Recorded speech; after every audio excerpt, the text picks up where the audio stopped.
Mesdames et messieurs, bonjour. Cette semaine, dans Reportage et Découverte, nous allons vous faire voyager au sein de la ville qui a vu naître le premier président ivoirien. Célèbre pour son imposante basilique, son lac aux Caïmans, son aéroport international et ses hôtels prestigieux, Yamoussoukro est la capitale politique de la Côte d'Ivoire. Toutefois, depuis plusieurs années, bon nombre de ces infrastructures citées plus haut partent en ruine et sont complètement inachevées. C'est pourquoi nous vous proposons de suivre ce reportage intitulé « Yamoussoukro, capitale abandonnée de la Côte d'Ivoire ». Bien, j'ai fait un vœu au fil des années que quand j'aurai les moyens, à la mesure de ma foi, je construirai quelque chose pour un destin que j'ai le plus admiré, la mère de Jésus. Le symbole de la paix en Côte d'Ivoire, c'est cette basilique, Notre-Dame de Yamoussoukro.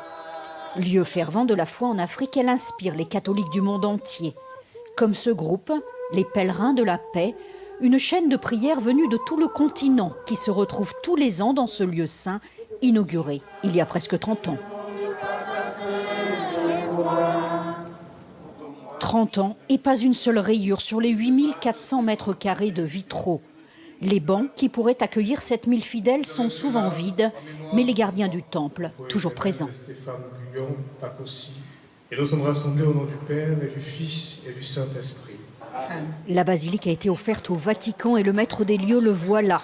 Un théologien ivoirien nommé en 2017 par le Saint-Siège. Il s'assure que Félix Houphouët-Boigny, le père de l'indépendance ivoirienne, soit toujours vénéré au sein de l'édifice qu'il a fait construire. L'un de mes grands regrets, c'est d'avoir pas eu l'opportunité de le rencontrer. Et je pense que le président Houphouët a voulu nous être tués, parce que nous étions au lendemain des indépendances, tués dans le cœur de l'Ivoirien, tout complexe d'infériorité. Vous êtes capable également de réaliser de grandes choses si vous travaillez dur, si vous croyez à votre nation et si vous aimez votre terre. Estimée à plus de 120 millions d'euros, la construction de l'édifice avait suscité à l'époque une vive polémique. Alors aujourd'hui, personne ne donnera de précision sur les travaux de rénovation et d'étanchéité qui seraient nécessaires. Les ascenseurs, dont la technologie date des années 80, doivent être remplacés. Rien n'est trop cher pour garder le rêve intact. C'est magique. Particulièrement, les vitraux sont d'une beauté. C'est une œuvre d'art. Dans certains domaines, on hésite à attacher du prix à certaines choses, comme la culture, comme l'art. Il y a des choses qui sont hors de prix, mais qui, pour autant, nourrissent l'âme de la personne humaine. Une identité ne se construit pas seulement avec la nourriture. Il y a une dimension également spirituelle à la constitution de l'identité d'une nation. Le premier président de Côte d'Ivoire a construit ce monument à la hauteur de sa vision et du miracle ivoirien des années 80. Des grands hôtels aux grandes écoles, il voulait faire de son village natal une capitale modèle, moderne et futuriste qui rayonnerait dans le reste du monde. Mais le pari architectural n'a jamais été achevé. Les grandes artères ont beau avoir été tracées, elles n'ont toujours pas été éclairées. Et parfois, elles sont effectivement éclairées mais pas encore goudronnées. Partout, la nature a repris ses droits et non loin de la basilique, les badauds s'agglutinent devant l'ancienne résidence présidentielle. Ils viennent voir les crocodiles. Les premiers spécimens avaient été offerts au père de l'indépendance par les chefs d'État du Cameroun ou du Mali. Depuis, ils se reproduisent à l'infini.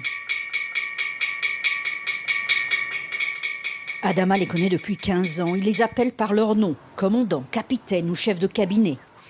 C'est un spectacle auquel adorait assister Félix Houphouët-Boigny. Mais depuis sa mort, les Ivoiriens sont tenus à l'écart, car il y a eu trop d'accidents. Le gardien est prudent depuis que son prédécesseur, Diko, a été dévoré en les nourrissant. Attention, Certains disent que les crocodiles ont faim, qu'ils sont bien moins nourris que quand Houphouët les chérissait. Adama dément et assure que la présidence donne plusieurs bœufs par mois. Un petit bœuf là, c'est un tire. On va couper pour donner les caïmans quoi. Voilà. Okay. Voilà. Les 13 bœufs, les 23, les premiers 4, ça fait 10 bœufs les mois. Un mois 10 bœufs, un mois 10 bœufs. Reste que la zone est désormais restreinte. Des panneaux précisent qu'il est même interdit de marcher le long des lacs. À Yamoussoukro, pourtant, c'est difficile, car les lacs sont partout. Au-delà des 3 lacs artificiels qui protègent l'entrée du palais présidentiel, 9 autres lacs ont été créés dans l'extravagante entreprise de faire de la ville une capitale verte. Les bébés crocodiles peuvent donc facilement passer d'un lac à l'autre. Félix Houphouët-Boigny savait qu'à long terme, ces animaux poseraient problème. Il était encore vivant quand l'un de ses protégés est entré dans cette parcelle. Bertin a gardé les photos. On ne peut pas appeler le président, au niveau du palais, le président. Il a dit que j'ai reçu la visite de 2 cocos chez moi, que je les ai tués. Le président n'était pas content, mais bon. Bertin nous montre que l'animal était arrivé par le caniveau qui déborde en saison des pluies. Tout le lac se communique et le caniveau se communique. Même le petit qui est tombé, qui a été le petit Sénégalais, c'est par le caniveau qu'il est tombé dans le lac et ils l'ont bouffé. Le petit Sénégalais, c'était l'unique fils du vieux Diop. Le drame date d'il y a 5 ans. Le père ne s'en est jamais remis et la mère s'en souvient comme si c'était hier. C'est lundi même. Ce souci-là est tombé. On a ramassé ce souci-là. Lui-même va rentrer de l'eau. Moi, ce n'est pas vu. C'est ça. Comme ce Dieu nous donnait, c'est Dieu ça faut prendre.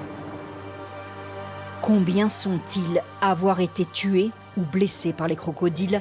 Personne ne le sait vraiment, personne n'ose se plaindre. Mais quand la nuit tombe sur Yamoussoukro, les crocodiles sont souvent de sortie. Comment il est arrêté là-bas? Ces images nous ont été fournies par les sapeurs-pompiers qui parfois interviennent plusieurs fois par mois. Avoir pression. Pression. Ici, venez l'eau là. Voilà.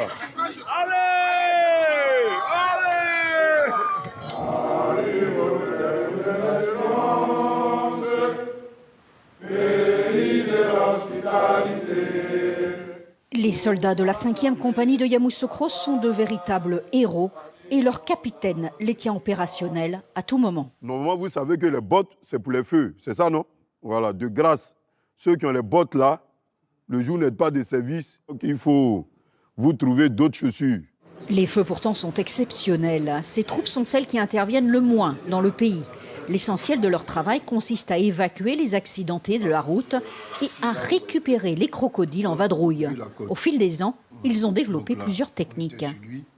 Voilà, on l'enferme, on l'enroule dans la bâche.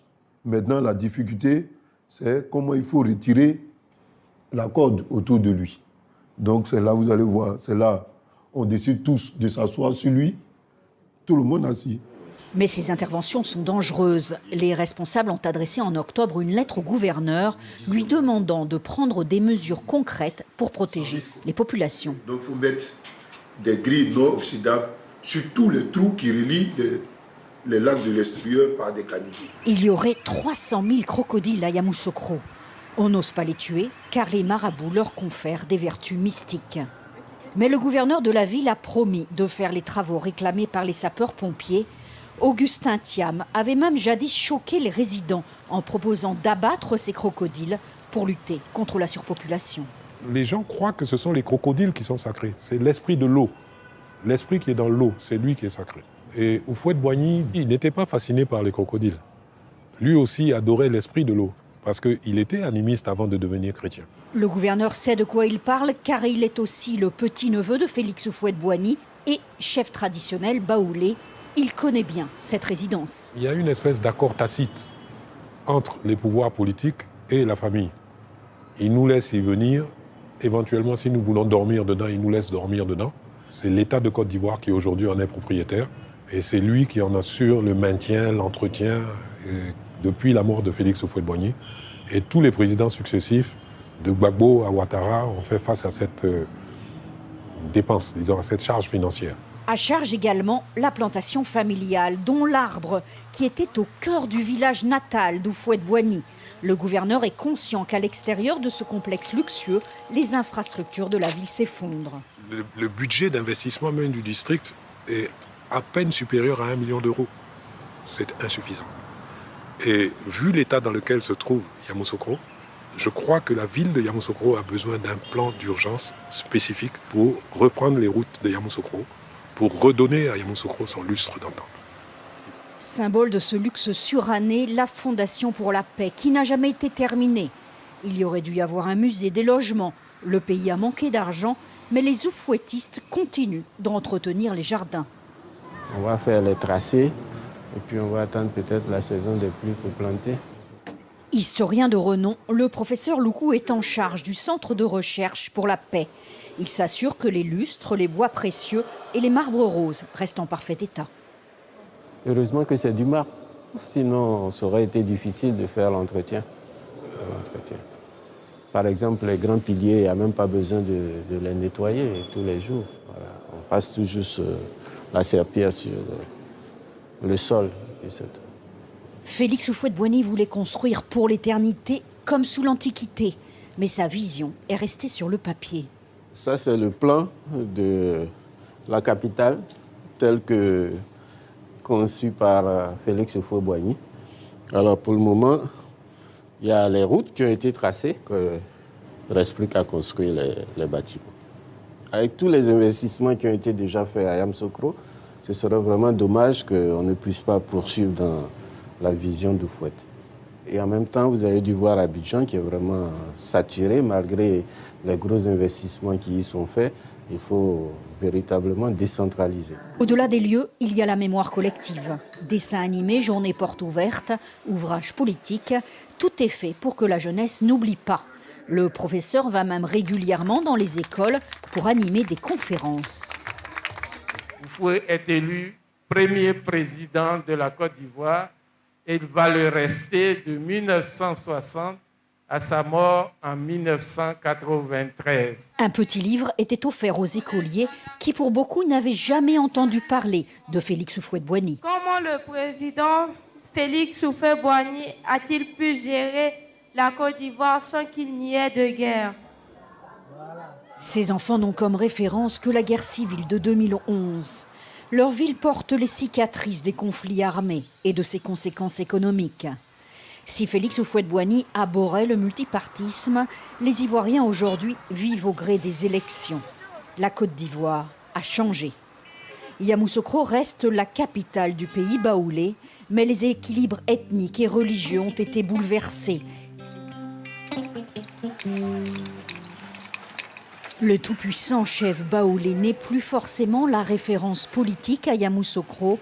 Dans cette ville cosmopolite de près de 400 000 habitants, les populations commerçantes, dioula et musulmanes se sont enracinées.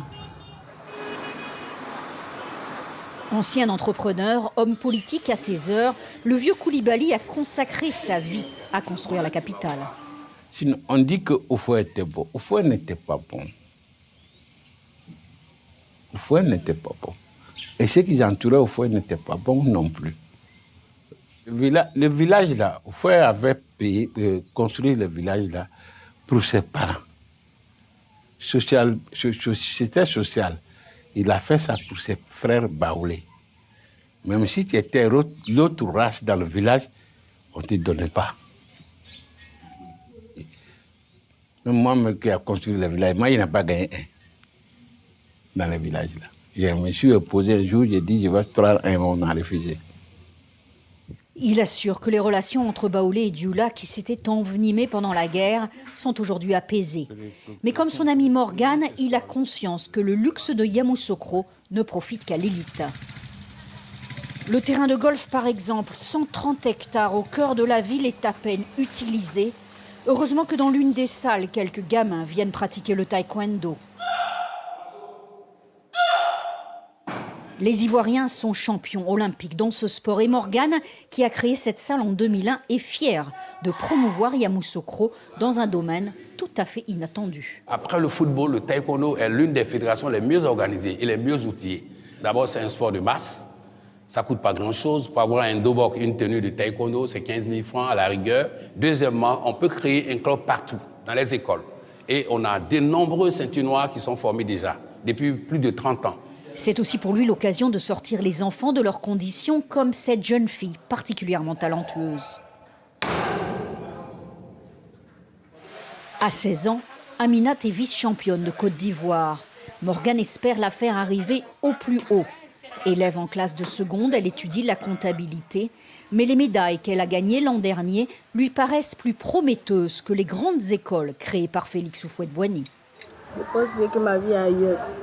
Parce que c'est vrai, Yamoussoukro est une ville de paix. Mais j'aimerais sortir un peu d'ici, aller voyager.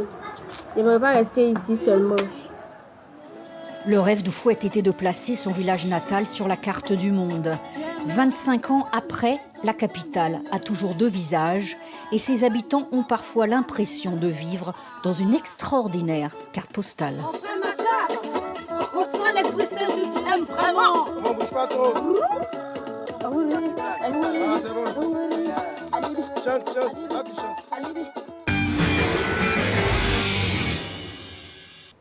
Ainsi prend fin cette émission. Rendez-vous est pris la semaine prochaine sur First TV Africa.